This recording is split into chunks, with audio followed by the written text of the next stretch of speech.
In this tutorial, we're going to introduce the process of creating your own functions.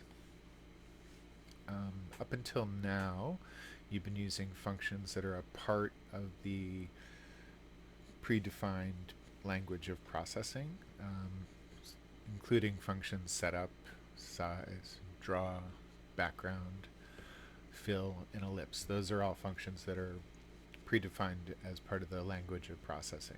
And you can tell they are because they're actually colored in blue, so that's an indicator. So if we march through this code, get the setup loop up at the top, got the draw loop here with a background set to 255. Then we've got this line here, which is draw circle, which is in black, and this is a function that we created. So we've got a couple things to pay attention to. We've got a lowercase d and a capital C. Follow those conventions because those distinguish functions from classes.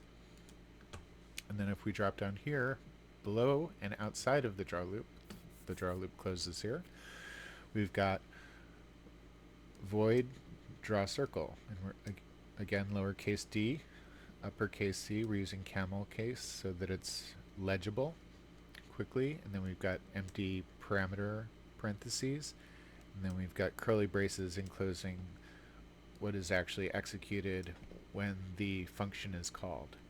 A void function just means that it returns no values, so it's simply running the code that's sitting inside of it.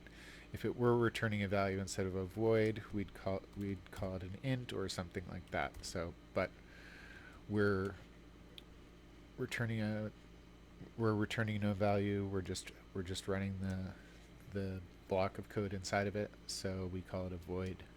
In the same way that when you operate the draw, it doesn't return any values, and when you run the setup, it doesn't return any values. So the value of this is basically you get to pull chunks of code out, separate them, isolate them.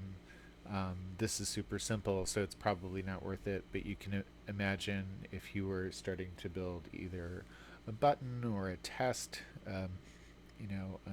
interaction test or something like that, something that you'd want to call repeatedly, it's nice to have it isolated.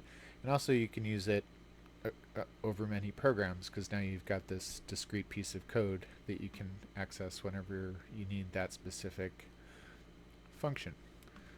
Okay, that's it.